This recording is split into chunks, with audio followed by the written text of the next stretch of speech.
Welcome back to the 19th hole. Thank you guys for tuning in this week for the Zurich Classic. Jake here as always. And since it's a team event this week on the PGA Tour, I figured why not bring the whole team together yet again. On my left, we have Mike. On my right, we have Keith. Guys, we're coming off of a great golf tournament and we get one that's fun. Any thoughts there before we hop in? Fun? You didn't like the golf tournament this weekend? I love the golf tournament this past week. And I'm talking Are you talking about this? He's talking about this one. Yeah, upcoming. Here's the thing. We're going to get into it, but like at the end of the day, two guys are locking up their tour cards for 2 years. This is still an event that's going to change some people's lives. Very true. Until it's two guys that win that already have tour cards, and then it's fine. It's whatever. But with that being said, guys, you know, when you get a team event, when you get the whole team together, things start to feel very family oriented. And now is just a perfect time to bring up the IBT Golf family. The IBT Golf family is our brand new chance to gain access to our chats for chatting with our analysts, our memorabilia giveaways, as well as our full betting cards. Our free membership gains you access to our chats, memorabilia giveaways, and contests, such as our PGA One and Done contest, and our upgraded membership for $3.99 a month or $36 for the year gains you full access to our weekly betting model, as well as our full weekly betting cards, and something that may be a bit of a surprise that'll be coming in the future. But if you guys are interested at all, it is free to join at in-betweenmedia.com/chat or with the link in the episode description. And don't forget that this does not only get you access to the golf family, but also the football family, racing family, and entertainment family. So make sure to check that out and subscribe to the channel while you're down there. We have a new channel over here at the 19th hole. So make sure to subscribe to that as well as the In Between Media main channel. But with that being said, guys, let's talk about the past week of golf. So let's head on over to the news.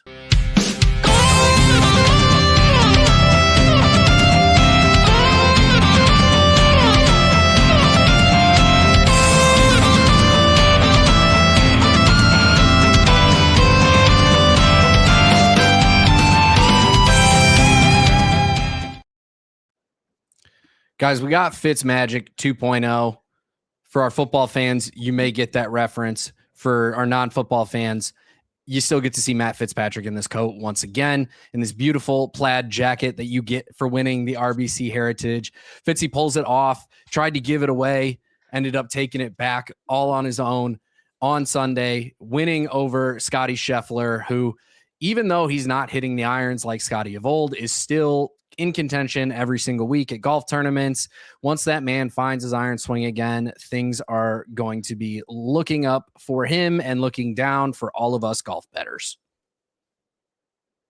I mean, yeah, but it's also got to happen, which at this point, it's okay to go into Scheffler real quick, or is there? I would like to. Okay, I would like to. Because I did a bunch of research on this weekend because it's weird. It's been weird the last 2 weeks seeing him get into contention, even after very slow starts. I mean, give him all the credit in the world. He was down 12-7 heading into the weekend and had a chance to win on the back nine in both tournaments each of the last 2 weeks. So, let's just get that out of the way. But it is kind of startling to see the best golfer, I think, on the planet by a wide margin also not get it done in two tournaments where he was right there at the end of a tournament. And it's just strictly the irons.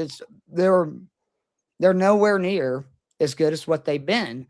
And the rankings are really crazy when you start actually breaking it down by where he's been historically over the last couple of years. I mean, remember, he was first in approach 2024 and 2025. He's 64th right here at this second. But then when you break it down by yardages, from 200 plus, he was 6th last year, 135th this year, 11th last year from 175, 200. He's 57th. First and second the last 2 years from 150 to 175, 24th. 33rd last year from 125 to 150 is 100th.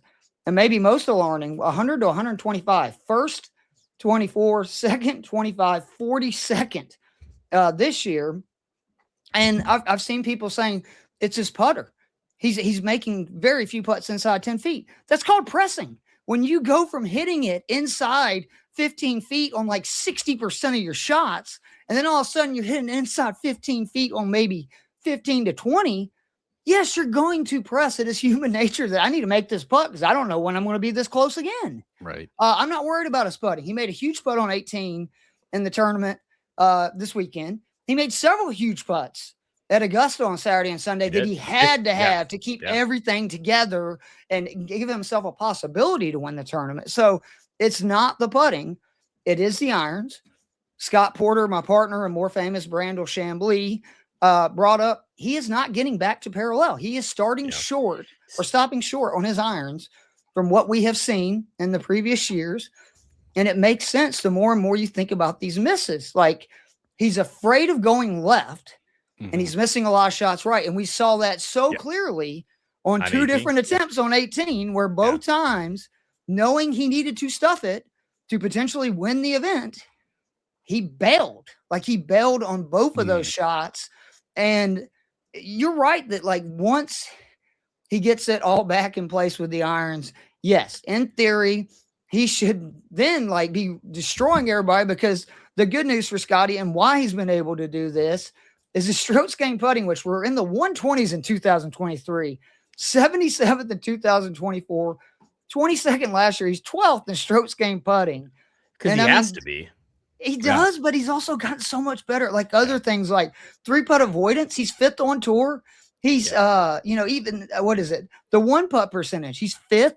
It's the second straight year he's been top 6 in 1-putt percentage. Like, those are huge statistics, but it's also mental. Like, golf is mental. And he had grabbed the game and just the domination where everything's going to go right when I'm in contention and everything's going to go wrong for other guys when they are.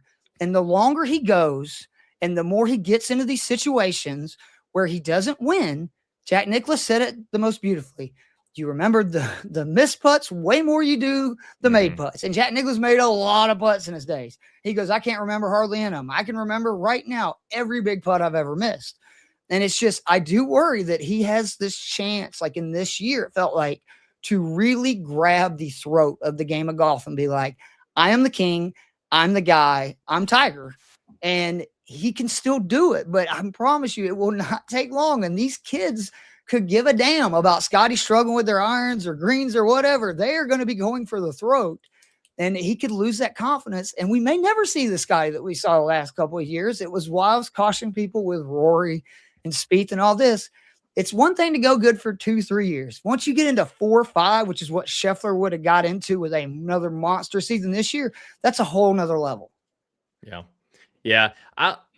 If I could add one other thing, because like Keith, obviously, awesome start to the show. And I can tell you put a lot of time into this. And I know you were feeding us the stats on the side. So we know what it is. So then the question is why? And to me, there's really 2 reasons, maybe 3, why stuff like this goes sideways. 1, equipment change. And if this was all due to an equipment change, we would have solved that probably 2 months ago. We would have switched to whatever equipment was going to make this right. Could be mental. That's like probably not with Scottie, but it could be mental. A lot of changes going on in his life, on the course, off the course, whatever. The one thing that sticks out to me was something he said at the end of the last season was that he was totally gassed. That he was going to be in the gym this offseason, really working on his fitness, his muscular strength, his endurance.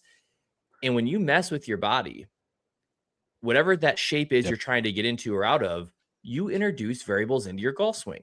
New body, old swing doesn't always equal same success. And there's a really good story with Johnny Miller from back in his day where there was an off season where he went to his family's cottage in the woods somewhere and he chopped wood for like 3 months. And he said he put on like 15 pounds of upper body muscle. And he came out to the golf course in the spring and he couldn't hit a golf shot. And so not that Scottie did that. I think we would notice it. But anything that he was doing to change something about his physique could, and then it lines up perfectly, Keith, like what the guys have been saying on TV, which is like his swing's a little shorter. maybe he's he's got a tighter, little less- right? Like he's yeah. got a little bit more It maybe just- mass on him or something, you know? It just makes sense. Yeah. And you would think like Randy Smith would pick up on this. And I think that's probably what happens is like he kind of works it out through the event. But it is it's so obvious to us watching every week. Yep. You know, Yeah. but Well, it's and your story there is like I can vouch for that. Like I've been very vocal on Twitter over the years about like my weight loss journey. I was like 260 pounds. I got down to like 150, which is a little unhealthy, I'll admit it. And then, you know, I'm sitting back now at like 180, but I swing a golf club very differently at 150 or at 180 than I did at 260.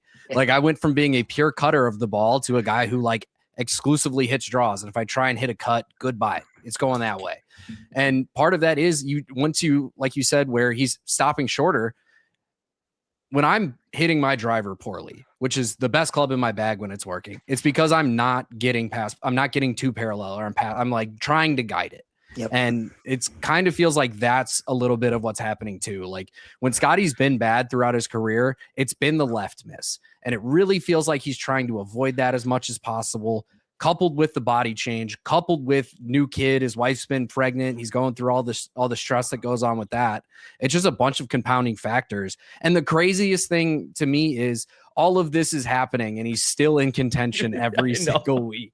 Well, because again, though, all the other metrics, he's still basically the best golfer. I mean, it's another thing. He's up to first in strokes gained around the green. It's the best ranking of his entire career. Like this is what guys like Tiger Woods, Jack Nicklaus, this is what they do.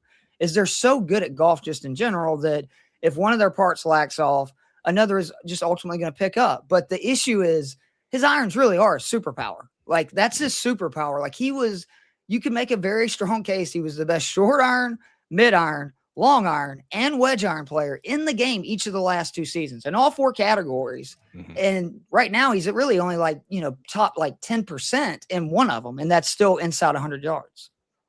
Yeah, it's certainly been interesting to see Scottie play the way that he has. But as a result, we've gotten to focus a little bit more on some of the other great golf that's out there. Mike, I'll kick this one over to you, especially this last week at the RBC Heritage. We both had a couple guys on our cards, potentially in our DFS lineups, who we just kind of knew by Sunday. By Sunday, I knew that when Ludwig had the first round lead and Hovland was one back and I had outrights and top 10s on both of those guys, I texted a buddy. I said, I know how this ends. So didn't you tweet something about that, about like what could go wrong? And I'm like, I know this. I've seen this movie before. Yeah. It was just, I just knew that, and they're just toothless, both of those guys. And Ludwig has been pretty toothless on Sunday most of the year. Vic has been on a nice trajectory back into contention. And then he, and of course he goes 2 under through 3 on Sunday and shoots 76. Like just brutal from 2 guys that, Vic, and there was a nice number on Vic. So it was just kind of a bummer. I'm a Matt Fitzpatrick fan minus the golf shoes. But big Skechers hater over here. At least they were a different model this time. Yes, I can't say anything. I love Skechers. I'm old. They're very comfortable. So like if he wears them for comfort, I'm with you, Fitz. I get it.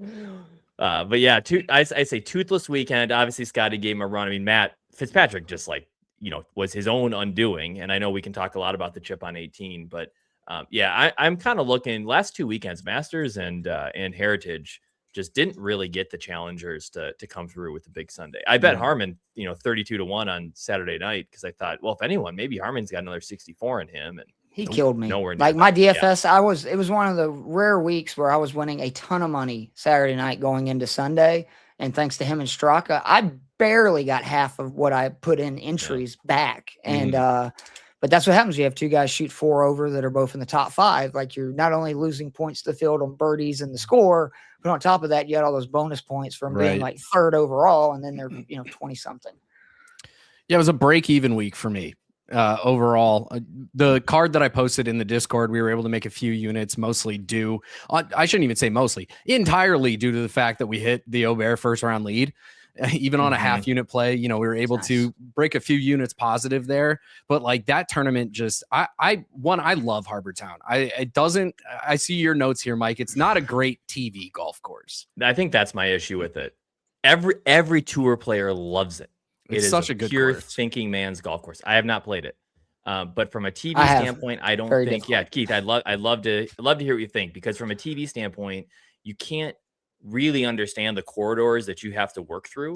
They do a And terrible so job of explaining it. Like it's one of the hardest golf courses I've ever played. I've played it twice.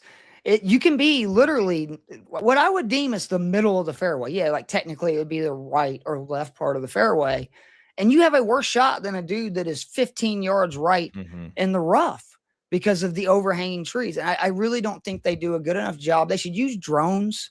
I feel like for more of this stuff to give the angles and let people see how difficult, because like there was a couple of shots hit this week that I knew how good those shots were because I've been in that spot and know like how many trees overhanging, how little of a gap you have and how much you have to work it and everything runs back away from the green, but they don't explain that. And that's where I feel like the PGA Tour, they've done a really good job because I've given them a lot of grief about just honestly doing terrible TV coverage a lot of the time. They're getting better. Like I really do think they are, but they need to be more willing to take chances and do stuff like this, where this would be a perfect time for drone flyovers and stuff and to do some different angles you don't normally see on actually watching the ball go towards the green.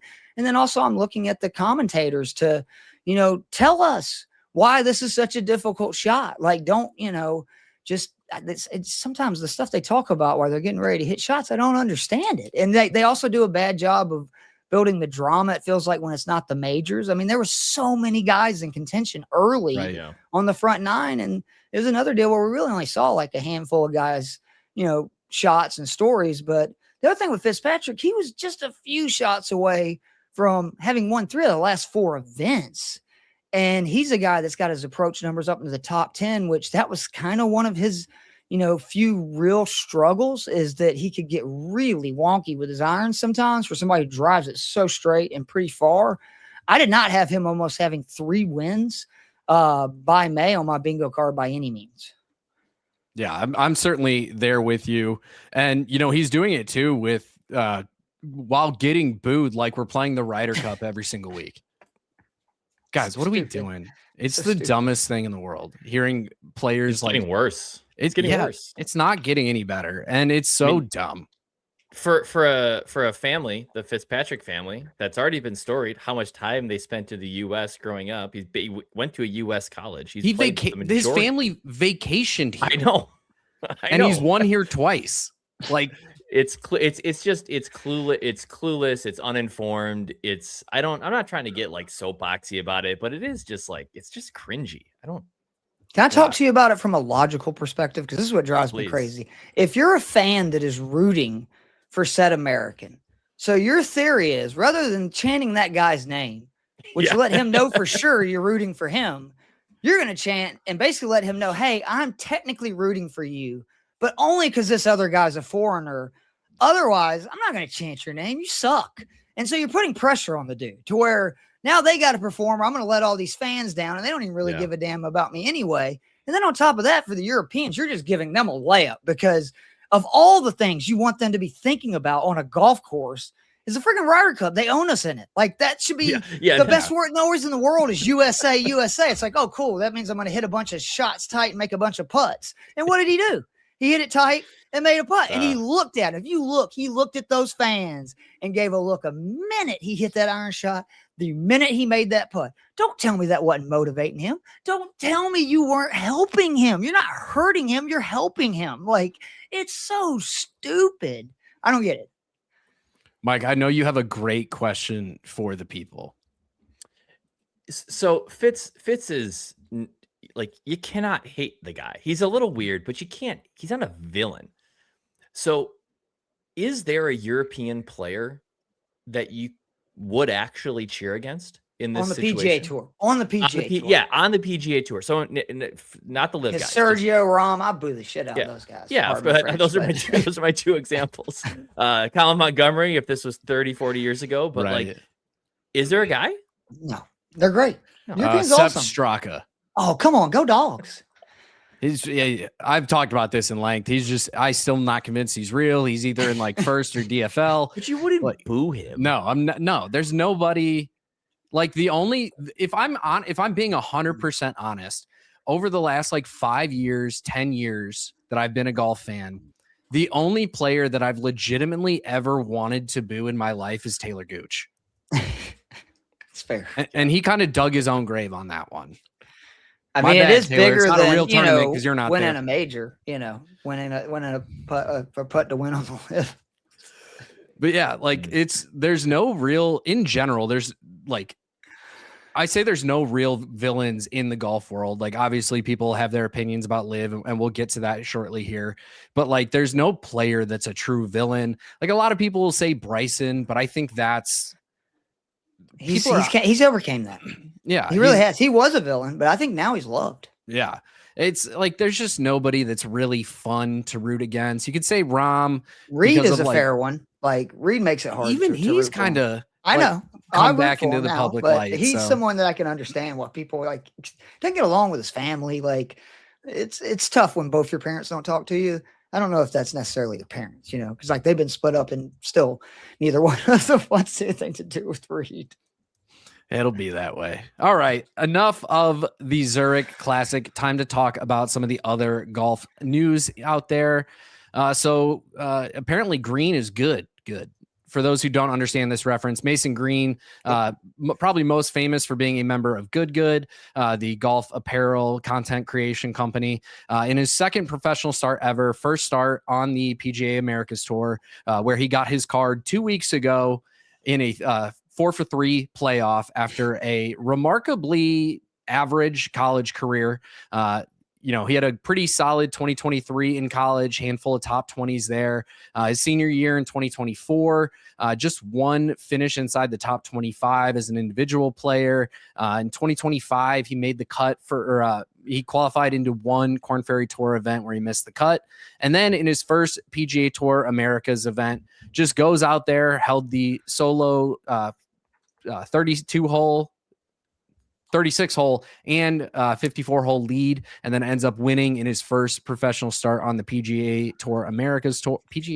How do you say it? PGA Tour Americas Tour? That's You're doing wonderful, man. I don't want to do it. So PGA. Figure out the naming convention there. Can we just call it like the Americas? Call it the mini tours. That's what I always say. With Yeah. a win on the mini tours. Yeah. So just goes out and, plays an incredible 4 days of golf to win that event. So just wanted to shout that out. We always get these questions of like, what are these content creators like when they go play in professional tournaments?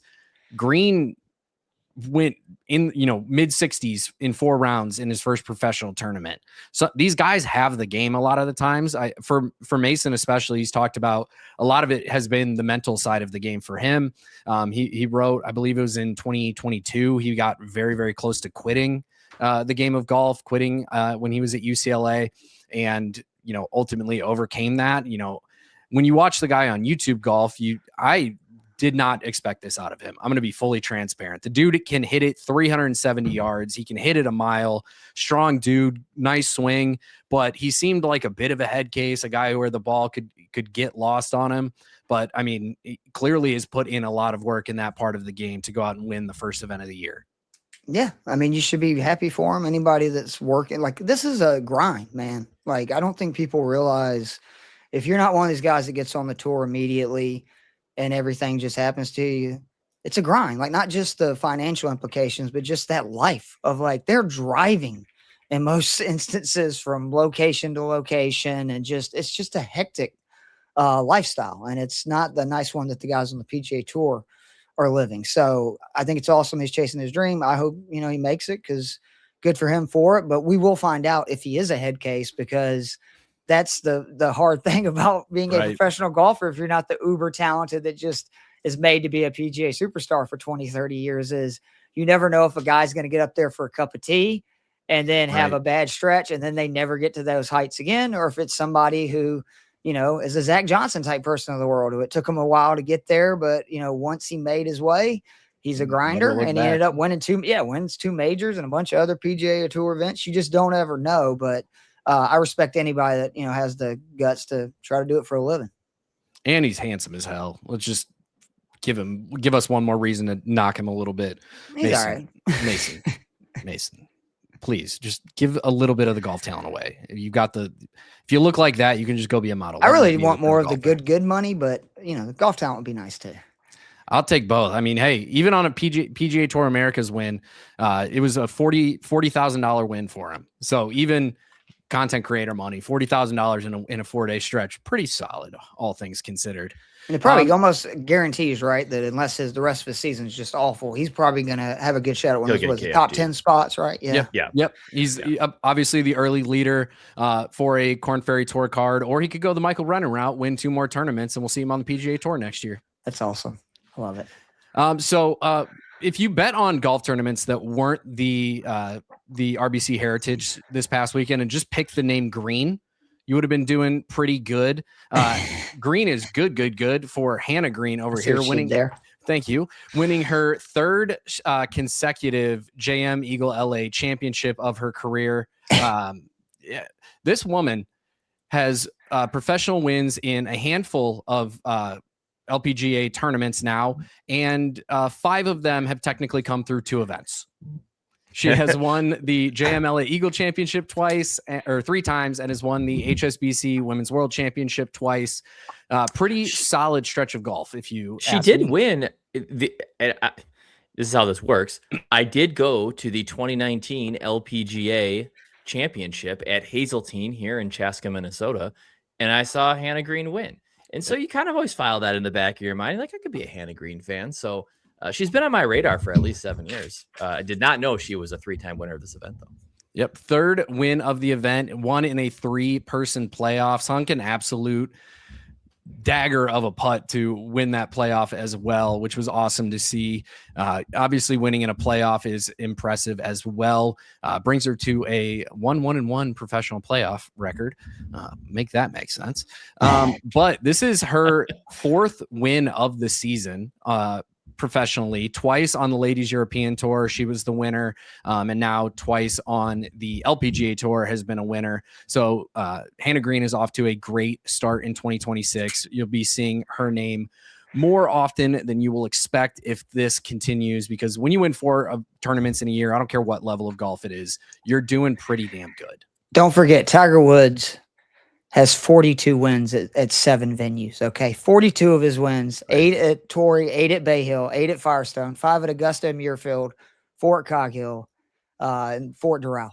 So that's over half of his career wins. He has the most on PGA Tour history. So this is not unheard of. And it's, I mean, think about it. Like, you have, as just an amateur, a golf course that it fits your eye, right? Like, every time you go out there, you're like, oh, I love this golf course. Everything just seems to go the right way. I can read putts easy.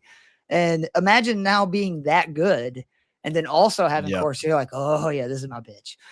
So I'm sure that she has a lot of fun seeing that coming up on the calendar every year. Absolutely. But just wanted to shout that out as well.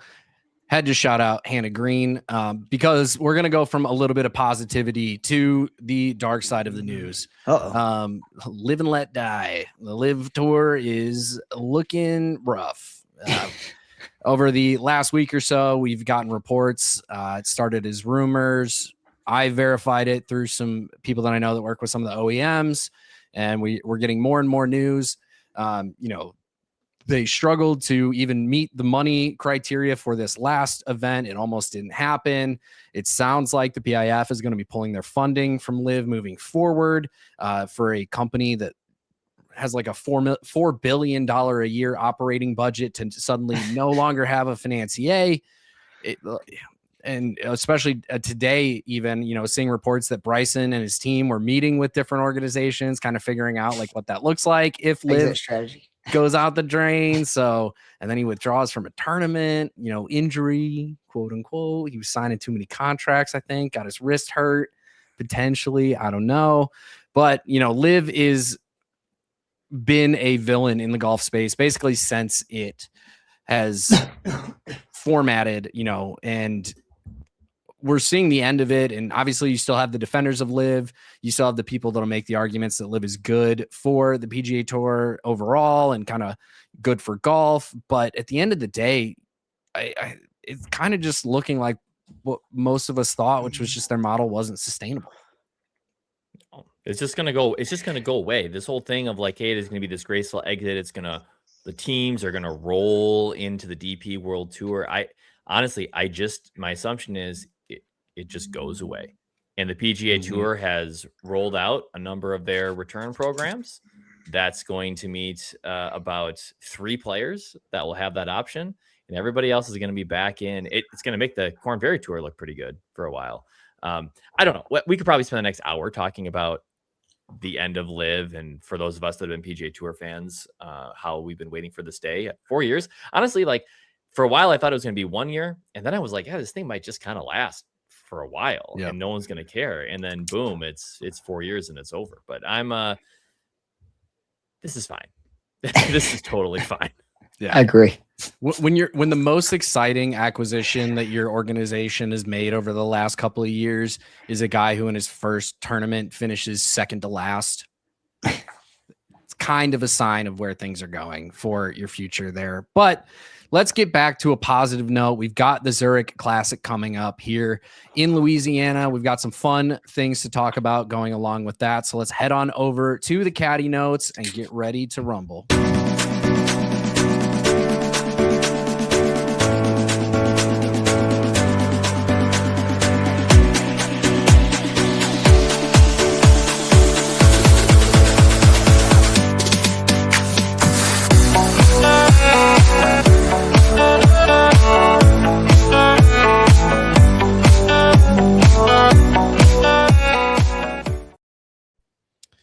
The Zurich Classic is coming up this week at TPC Louisiana in Avondale, Louisiana. Mike, you always write up such beautiful descriptors of events and the courses and whatnot. So let's kick it over to you. Tell the people about the Zurich Classic. Well, you got it right. You put it in the right spot, right outside of New Orleans, par 72, 7,400, Bermuda, everything on this golf course. It was converted marshland that they carved this property out of. And when the course comps to me are TPC River Highlands and TPC Twin Cities, we know there is almost nothing memorable about this golf course. It is still a Pete Dye golf course. Nowhere, it's not on his Mount Rushmore, nowhere near it, not even in the same zip code. But you do get some of the normal characteristics. You get a ton of bunkering, pond bunkering, wasteland bunkering, just kind of all the Pete Dye features. The railroad ties, of course, but it's not like we were just in Harbor Town where you've carved out these corridors and it's this like Keith, you were saying, you get these weird angles and overhangs. It's long and it's going to challenge you on second shots. You're going to have small greens that you're going to have to fit a lot of 175 plus shots into. But it really is just not the same feel as some of the Pete Dye courses we've seen on the tour already this year. Water is in play on about half the holes, but the fairways are much wider here than we have at Sawgrass or at Harbor Town. And so you're not really in trouble off the tee. It's kind of bombs away. And other than that, I mean, they're going to try to make the finish somewhat interesting. You get 16, which can play as a drivable par 4. 17 is a longer par 3, and then you get 5 that kind of wraps along this long lake / marshland down the right side. But at the end of the day, like, we're watching this for one reason. It's to see the guys team up and play a different format. Could be on any golf course. Yeah, it's a very flat course. It's a very boring golf course. If you love bomb and gouge golf, it's a good one for you. Hit it, find it, go hit it again. Call it a day. And like you said, the team side of this event is really what draws the audience. It's what draws the viewership. But it sucks for us. It sucks to try and handicap this event. It sucks both on the DFS side, just because the pricing gets wonky, where one guy on a team can be really good and that'll drive the price up. Like this week where, you have to, for Matt and Alex Fitzpatrick, you're paying for Matt Fitzpatrick and you have to deal with Alex for half the time. Hey, you haven't hyped up DP World Tour winner, Alex Patrick. Thank you very much. We've hyped it up before, but I saw a Sound tweet like Fitzpatrick's his mother. Every time somebody wants to start talking about Alex won earlier this year too. I love Alex, but we're paying for Matt this week. Like, that's where the pricing goes. And especially on the golf bet, like the outright market side of things, I saw a really great tweet that was talking about it, where like the 2023 runner-ups of the event in 2024 or 2024 into 2025 went off at like 40-1 to win the next event. And it's like, yeah, this year we'd be getting 12-1 on that same team.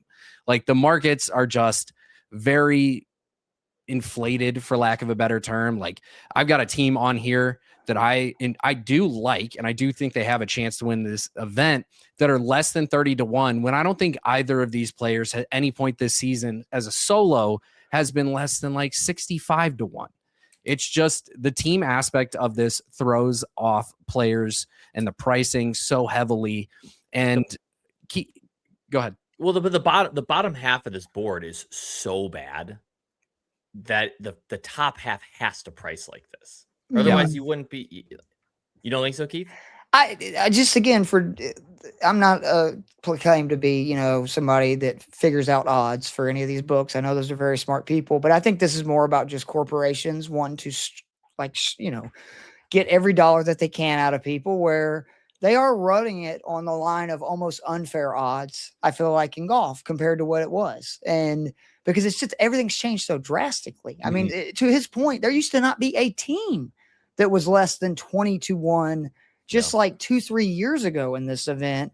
And now there's like a handful of them. And we had that was when we had like Rory and Lowry. I think I remember the first year were 20-1 to win this event together. And that's what I'm saying, where it's just like, it feels like, I understand what you're saying. Yes, obviously with a lot of garbage, you got to put the teams of the best players, at the low odds, but it just, I wish they would give us a little bit more fun. I think the top 5 and top 10 odds are way more fair than the win odds. It's just like, with DFS, with single entry, multi-entry, you're going to limit what you can win unless you want to bet huge amounts, obviously, by, going that way. But that's probably the easiest way to find value this week, is like with some of these top, 5s that are 7-8-1, and even top 10s that are 3-4-1. Yeah. And Mike, I know Keith is in agreement with this. I want to see where you stand. This is very much a kind of fade the outrights markets, play the placements, play some of the 3 balls, the matchup props, things like that. That's where I sit with this event. Do you feel the same way? Do you feel? The problem is everything we just talked about, plus add in the fact that you have, I should have got the counts, 88 teams in the field. What's that's is right. it 80 teams? I think 88? That's right. Yeah. So 44 2-man teams, right? Teams? Isn't that right? Yeah. Something like that. The cut's 44, right? Yeah. I thought it was. The cut's 33. Right. No, the cut is 33. Oh, the cut's 33. So this is the strictest 80 team field. 80 team field. I believe it's top 33 in ties make the strictest cut on the PGA Tour. So you get terrible odds, extremely low chance of getting a team to the weekend. You have no edge, and the week to week betting public may not be paying attention to that. And so I think you're exactly right. Just don't go through your normal process. Enjoy whatever it is you want to watch on TV. Find some interesting markets to bet in, but it's not set up for us to do well this week. Yeah. Very much so. That said, we're still going to try and identify some of the plays that are out here for the people. I'm going to be fully transparent with you. Most of these picks are going to be less than unit plays for me. These are very much for the vibe plays for me. I'm definitely going to be a little bit heavier on the DFS side than the betting side this week personally. But let's start talking about some of these players here. So let's head on over to the Club Twirls and start talking about the cards.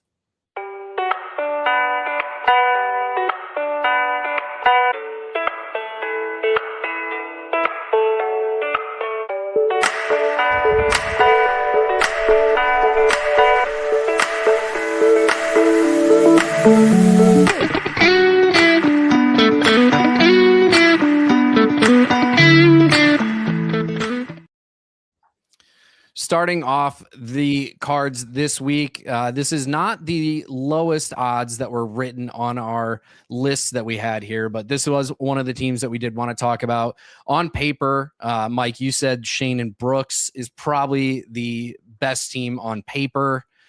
You did give them a low team vibe index score. I think that's an amazing ranking, and we should have it we should be forced you know what? I'm going to force it right now. Scale of 1 to 10 team vibe index. We're going to have to give it for every play that we have here. And I agree with you. It's probably the best team on paper, probably the team that I would least want to actually play golf with, or the team that I wowould most want to actually play golf with, depending on how free beers are during the round. But Wyndham Clark and Taylor Moore coming off at 22-1. What is it about this number that looks good for you? First of all, I'm not even sure that Shane Lowry and Brooks Koepka have ever spoken.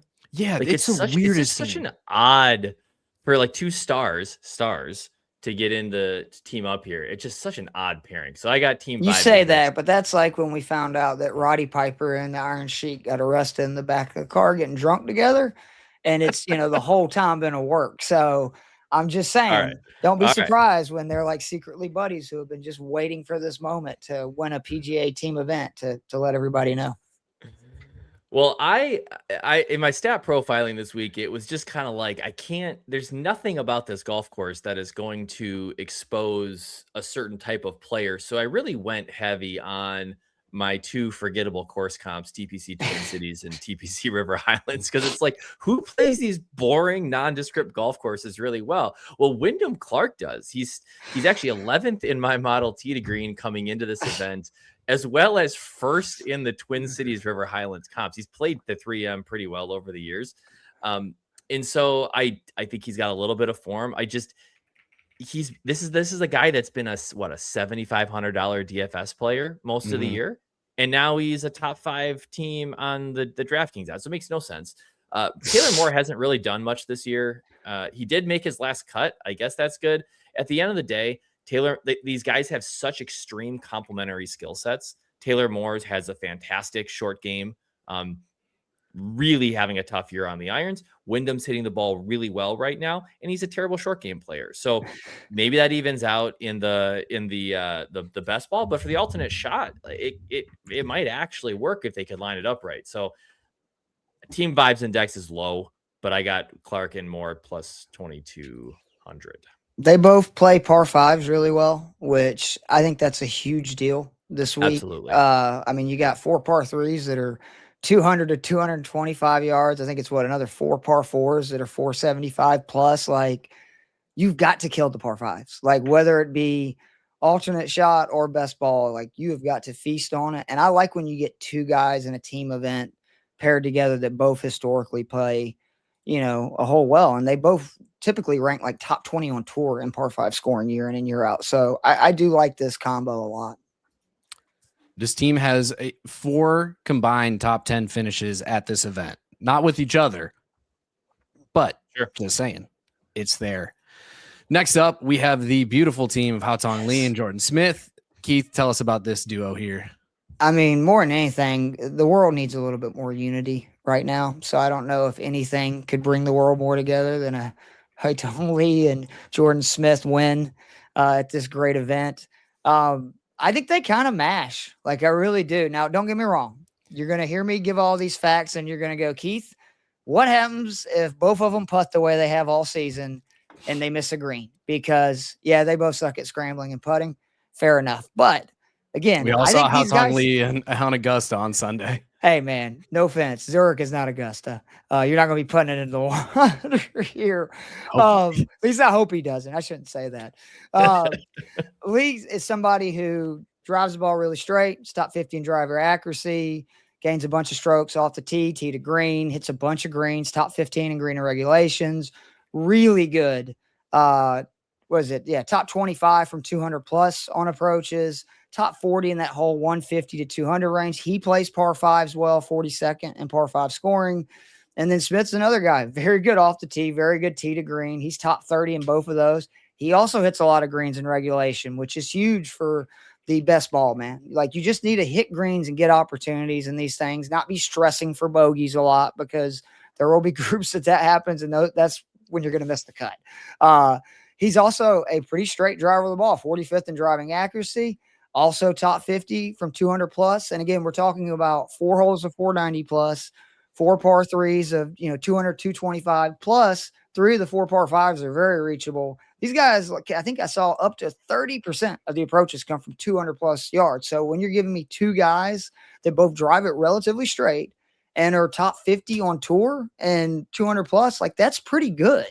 Again, the issue is neither of them are very good putters, and neither of them are very good at scrambling, getting up and down. But I'm hoping that they kill it with ball striking, and maybe just, the unlikely connection of Lee Smith means that they start making putts. Who knows? These team events lead to some weird guys putting well. Look at the Ryder Cup.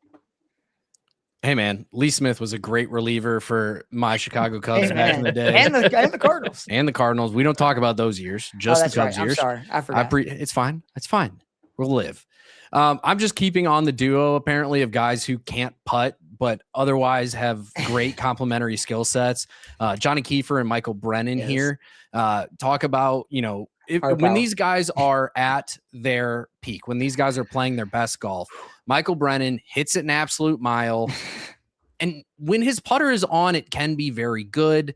And his irons are a little bit iffy here and there. He has his weeks, but great long iron player. And when Johnny Keefer is on, he hasn't been for the last few weeks and most of the year, but when he's on, he has great ball striking numbers historically. He is definitely the better of the two as a wedge player historically throughout their time in college. These are both East Coast guys, so I think that's playing into the vibe here a little bit. You got Kiefer from, I believe it's Maryland, and Brennan from Virginia. So you're getting some East Coast vibes there. 25-1. This is the team I was talking about. Like, neither of these guys have, I'm not sure Johnny Keefer has been below 100-1 in most of the tournaments he's been in this year. But this is an event where I don't know. You can have guys like Andrew Novak and Ben Griffin come out of nowhere seemingly and win the event. So anything's possible.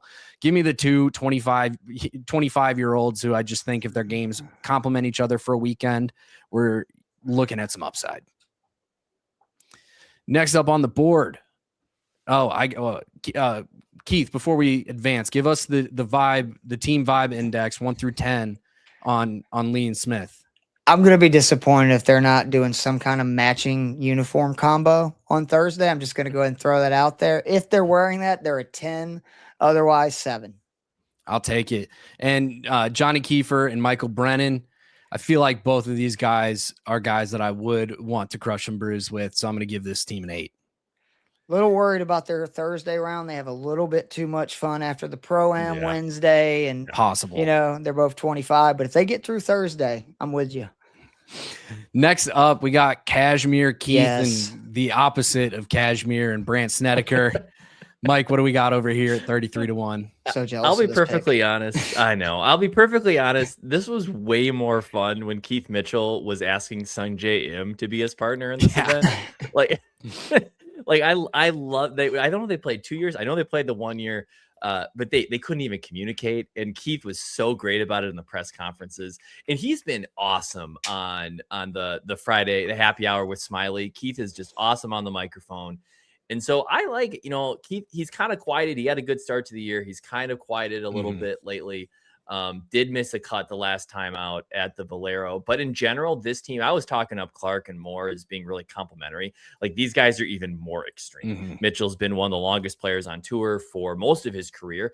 Brandt Snedeker is not even getting it past Olafable, I think. I don't even know why I'm talking about Brandt Snedeker in 2026. I'm actually going to look this up now. I want to see what Brandt Snedeker's driving distance is. Look at their spider charts. They're the radar charts. They're so obnoxiously, like, if you overlap them, you would probably have like the biggest 5-2 player in the world. So Brandt Snedeker's driving distance this year, by the way, is 270 yards. Yeah, that's not long. I'm out driving him. Exactly.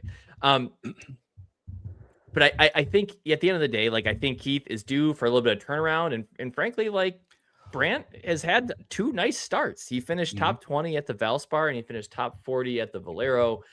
You just need a guy like that to show up and keep the ball in play when you need it and roll some putts in. And hopefully Keith just gets out there and hits some bombs, because Keith can't putt either. But I got team vibes index on this as 8 because I think Mitchell just gobbles up these types of events, and I hope this one does some good work. 33-1 is just, this feels like it should be 80-1, and I can't go for that. It's weird. This event is so. These are weird. St. Simon's Island guys, man. I know for a fact they have known each other going back to the early 2010s. Fair these enough. guys have played a lot of golf together. I promise you, and I think it's a huge difference when you're a veteran of this event like Keith Mitchell is, and you go from somebody who's a better player. There's no doubt about Sungjae Im compared to Snedeker now, but I think that he's going to be so much more comfortable with Snedeker. Yeah, and good point. Snedeker is a dog, man. He is the kind of guy I'd want in an alternate shot And I think Keith Mitchell can do a lot of the heavy lifting for the best ball. So Snedeker just needs to hit it straight and make some putts, man. Hang on to that St. Simon Islands reference, and we'll come back to that hopefully at the end of the show. You love to see it. Next up, we got the hardest team combination of names to pronounce or type if you're Keith occasionally. We got Christiaan, Bezuidenhout, and Erik van Rooyen coming off 47-1. Tell us about these two beautiful gentlemen. I mean, I'm a big fan of the nationality. You know, I think that they should make this. You have to both be from the same country and just let's turn into like a mini Olympic event for the PGA Tour each year. You know, South Africans are some of my favorite golfers. Some of the series of the greatest golfer swings of all time have came from guys from South Africa. I have lost a ton of money on both of these guys also throughout my career because for some reason I always think they're better than they are. I'm surprised Erik van Rooyen still has a tour card. It's getting bleak. This might be the last year, but they also, though, seriously have some things that should work well together. You know, Christiaan is just elite on and around the greens. He's top 20 in putting, top 30 around the greens, 17th scrambling. He doesn't make a ton of bogeys, plays par fives well. He drives it really accurate, which they're going to need with Van Rooyen, who's got plenty of firepower, but not quite the accuracy down. And then the other thing is just Christiaan is 15th right now inside 100 yards, which that could be very good for the alternate shot when you have Erik van Rooyen, who hits it literally a long way. He's 40th in driving distance, Van Rooyen is, and he actually is still a good putter, even though all other parts of his game is not what it's been in years previous. He's still a top 50 putter on tour, and he is very elite from 125 and within. So I just think these guys, again, kind of similar to what we were talking about the last pair. I would be shocked when it's not like there's that many South African players on the PGA Tour that these guys haven't got to know each other, if not just when they've been on the PGA Tour, but prior. They should be very comfortable around each other. And this could be huge. You brought up the point that this is huge for two guys that, you know, are looking for. I know Christiaan didn't have to worry about that. Erik van Rooyen. Yeah, for sure. He could really use a big finish this week. So, you know, maybe they put together a big effort to make sure he keeps his card a little bit longer to where Jake gets to ask next year. I can't believe Van Rooyen still has his card. And we go, remember they had this good finish at this event that got him to keep his card. Well, I think, Jake, the reason you're asking that question is because usually to pull off joggers on a week in and week out basis, you should be a much better golfer. But he still does it. And I'm an EVR fan. He went to played his college golf at the University of Minnesota, and so got to cross paths in a few amateur events in the summers. So I've always been a fan, but yeah, it does feel like his ceiling is much, much higher. Agreed. All right. Moving on here, we have William Mouw and Takumi Kanaya. Another just interesting. Which would make the best law firm? Like, that's the other thing we need to start picking them by their last name. Oh, yeah. Mouw Kanaya is number one in my vote so far. I'm trying to will into existence a win for my PGA Tour Calcutta pool. I kind of got the William Mouw. He hasn't been playing terrible. If you want 58 to 1 in this event, you got it. We're scraping here at this point. Oh yeah. And so I'm just splitting hairs in my model, and I'm saying, well, I got Mouw feasting on par fives lately. 3rd in par 5 average, 7th in eagle percentage. Takumi Kanaya hasn't really done much. He's made 4 straight cuts, I guess, but just brutal on approach. But here you go. 9th and 11th in the field, respectively. Strokes gained total, TPC Twin Cities plus TPC River Highlands. I think they have some strong course correlation. And if you want any leverage, you got to play guys like Mouw and Kanaya. You love to see it. And you put their team vibe index at? I put it at 5. I mostly just don't know what they're doing together. I'd love to find out. Yeah, this is definitely one of those interview questions that we need the answer to. Next up for me, this was perhaps the juiciest number that I saw in the entire card here. Luke Clanton and Blades Brown going off at 67-1. Give me just to 2 young guys who both at various times through their early performances on the PGA Tour have been in contention at events. Clanton has fallen off some. Clanton actually kind of goes back to what you were talking about with the whole Scottie conversation of getting more in shape and changing their body. I know Clanton for a period there was doing like those Navy SEAL workouts that Tiger made famous a few years back, put on like 15, 20 pounds of muscle, quote unquote muscle. I'm going to die on the hill that you can't do that in a year without steroids, but well, this is not a pharmacological podcast, whatever. We're just going to keep rolling off of that one. And, when you put on that much muscle, when your physique changes that much, you're going to make compensations in your swing. And he definitely has been doing that. We did see a T5 out of him at Puerto Rico this year. And I think we all remember the Blades Brown show early on in the year and kind of the hype that we got around him at the Amex. Also had a great finish at Puerto Rico, but two young guys. I believe both of them are either from or currently living in Florida. Blades is from Nashville, actually, if I remember that. But, SEC areas, they're going to argue about their SEC school love, I'm sure. But these are just two young guys going out here to have fun. They're in the event. Why not? 67-1. We know these guys have the firepower to do it. Sure. Totally. I really like this pick because if you're talking about just like pure talent, again, I know Clanton's having a terrible sophomore season. It's not going well, but that guy's still in there. And I sometimes think being with another young, star who, again, these guys are both highly ranked and have been their entire lives. They've known each other for a long time. Like they've been playing either against each other or with each other since they were kids. And that sometimes can wake up, right? Like somebody like Luke Clanton, or maybe he just wants to impress his buddy, right? And go out and, play the best 4 rounds of his life. And then again, the great point you guys brought up about this does matter to guys that are not having great years. Like they can both go out there and make some real money that will help their situation for professional golf for the next year together this week, which will be the easiest term of the year because, there'll be 2 of them doing it. Yeah, and especially for Blades, already top 10 in Korn Ferry Tour points, gets the chance to go on the PGA Tour again, potentially record his 3rd top 20 on the PGA Tour, while still, pacing to make the tour next year, regardless at the young age of 19 years old. So very interesting team to watch here. Team Vibe Index, I'm going to go with a 9. Not quite giving them a 10. Blades still can't drink. They can't go out for beers afterwards. Maybe a good thing, maybe a bad thing. But, well, I mean, if it's 420, they'll figure out a way to have a good time. Yeah. All right. Next up, we got this lovely duo. I share some features with one of the 2 pictures on here. Did I pick that picture specifically? Yes. God, you do kind of look like him a little bit there. Or he looks like you. I'm sorry, Jake. That was rude of me. Actually, I don't know. Am I older or younger than Jimmy Stanger? I am. I'm just saying you're more important, so he looks like you. We'll take it. We're the same. Well, he's 31. I'm about to turn 31. So basically the same age. Mike, tell us about Stanger and Walker here. I can't. He's not my team. This was my pick. This honestly is nothing more than we give a long shot, right? You got to pick someone out of this board. And I do think these odds are a little wonky for these guys. They both drive it pretty well. Walker is very good around the greens. He's top 50 right now in birdies and eagles on tour.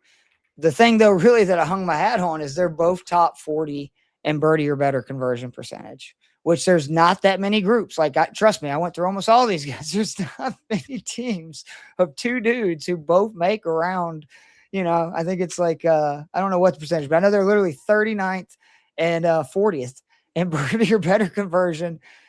I would have taken a shot with it. Stanger is also somebody we've seen play well on tour at times this season, and they both can get kind of streaky. I mean, we've seen both of them put together some low rounds this year on tour, and I'm just hoping that they turn as many of those birdies or better into actual real deal birdies this week. And I don't know if I'd recommend really betting anybody over probably the Brown number that we just saw at 67-1, but also if you want to throw $1 on it to win 100, why not? I'll give you one more thing to root for this week. Love to see it. And these guys were college teammates, so you got the college vibes. I didn't even know that. See, that is destiny right there. Yep, both put $5 on it. Forget $1. Both University of Virginia alum. All right, UVA. Ending this show here. I feel like I should have known that as a University of Virginia alum. I'm gonna go check my math on this. You should have. They were both there. My bad. It's all good. It's fine. We'll forgive you this time. It's you know, if you forgive me for accidentally attributing that team to you, I'll forgive you for not knowing the University of Virginia connection there. But I'm just going full vibes play here. Luke List, Henrik Norlander, both of these guys play this event well throughout the years. Luke List, his team last year, T4. Norlander has one of the better kind of career numbers at the Zurich Classic. These guys came T4 last year, but Norlander throughout his career here has made the cut basically every time except for once. Him and his teammates always put together good numbers. Norlander is a guy that like occasionally pops in my model, and I just roll with it whenever I kind of get interested in Henrik Norlander, and I'm just going to do it again because it seems fun. This is another one of those teams where it's like, what is Henrik Norlander of, Dutch descent doing with Luke List, a 40-year-old American dude? I don't know, but the vibes are vibing, and these guys crush beers. For sure. These if guys there's 100%. anything they do, it's that. This team is my 10. I don't know why. This is purely a guess, but this is my 10. All right, guys, that has been all of our plays for the week. But Mike, I know you had some interesting kind of questions or correlations you wanted to bring up here. I have to throw this in because we've been hinting at it all show. Why the heck are these guys together? And so I have a couple of kind of team concepts that I think I noticed in the field. I want to see if you guys can somehow pull off the field list who these guys are. We featured two guys. We featured two guys with strong mustache games, but there is a duo of elite mustache. Do you know who it is? Ooh, I as a mustache haver, I should know this. This is feeling like my University of Virginia. Carson Young, and who's he playing with? He's playing with Chandler Phillips. There you Carson go. Young, Chandler Phillips, elite mustache havers. I didn't even need to know who his partner was. I just knew if Carson Young's in the field, which I knew he was, there's one half of the elite mustache. And that dude can fill it up. I still Yes, he anchor can. back to some U.S. Open qualifying like 5 years ago where I think he went like 62, 63 and just dusted everybody. Countrymen of the same name. There are two teams that have countrymen that both have the same first name. Oh, I know one of these. Ooh. What do you I got? think it's one of going the greatest team name out there, which is Pavon and Covera. Right? Aren't they both Martin, or am I wrong? Well, that's Matthew Pavon. Oh, it is Matthew. Yeah, so here we go. Adam Svensson is playing with Adam Hadwin after Nick Taylor not playing in the field. Two Canadian Adams. And then Christopher Rayton and Chris Ventura, both Norwegian Chris's. Both K Chris's too, perhaps most importantly. There you go, countrymen of the same name. I got on here Utah in golf sickos. Do you guys know the childhood bond of Patrick Fishburne and Zach Blair? Who doesn't? I don't. Man. I have no idea. Yeah, no. Let me in. But no, I mean, just buddies from as kids growing up in Salt Lake City area. But you guys know Zach Blair and his golf architecture pursuits and all that. Yep. I mean, the dude is just like an awesome dude around the tour. I wish he was a better player because I feel like he would be a better personality to have around TV all the time. But childhood friends. Yeah, I saw Utah in there, and my brain went, Max Gracerman is from Utah. My brain went to Tony Finau. All right. Sea Island Collective. Keith, you got to know this one. We got 4 teams of Sea Island guys, I think, if I got this right. Well, I know the other guys in there's this field. Oh God, there's the because I was going through this earlier. You've got Horschel and Hoge, right? Are they not? I know Horschel is. I don't think Hoagie is. No. I thought Hoagie was Minnesota. He's from Fargo. He lives in North Carolina. Who is Kirk playing with? Are we saying both team members are living in Sea Island? Yeah, that were like notably Sea Island. So like here's one, like Davis Riley, Nick Hardy. I believe both those guys are Sea Island guys. We already said Mitchell and Snedeker. Tyler Duncan, I believe, is a Sea Island guy, and I think he's played pretty well at the RSM over the years, and playing with Adam Schenk. And then I got Sam Stevens and Zachary Bosho. I did not know that. I didn't either. Neither one of those guys were saying. I haven't lived down there now in over a decade, but all right, okay. So yes, you probably. There's always a handful of guys. You know, oh no, and they stay down there, man. That's what's Grayson's crazy. sick. Like Kuchar's still down there, and yep. Well, I'll give you one more that I classified as quote. He's dating his daughter. Oh probably. Boy, Stuart Singh. Frankie Cappan and Noah Goodwin. I don't know. Keith just said it. Matt Kuchar is playing with Garrick Higo. Now I got to Google this. Wait a minute, he's really dating his daughter? No, I don't know. Oh. Why else is Matt Kuchar playing with Garrick Higo? Unless Garrick is a Sea Island guy now. He might be a Saints. That has to be it, because I looked at that and I was like, "What are these two guys doing?" Actually, I together? think he is a. He's got to be 20 years younger than Kuchar. Yeah, I think that is. Garrick Higo is a Sea Island. Yep. Sea Island guy. There it is. He's based at Sea Island Golf Club. It's the back range there is absolutely nuts. You literally know. I mean, now if you're a golf sicko, if you're just an average dude, you're gonna be like, yeah, it's some prick in a polo shirt and a hat hitting golf ball. So what? It's like, no, that's like the 75th best golfer in the world. Next to the 85th best golfer in the world. See, but this is really the fun of this event. It's just you get to see some of these team comps, you get to see some of these pairings. Like I almost might bet Kevin Streelman and Joel Damon just for the memes. Those are two guys who could not care less if they hit a bad shot at an event like this. They should be at a middle school play is what they should be doing. Joel Damon might be taking his shirt off again. I don't know. But you just get some fun out of this event. You know, again, bet this one very responsibly. As always, bet responsibly. But this is one where we're here for the vibes. This should be a fun event to watch, even if we don't have a lot of money put on it. But guys, that is the end of our show this week. For Mike Kosiek, for Keith Flemming, I'm Jake Parry, and we will see you all at our next tee time.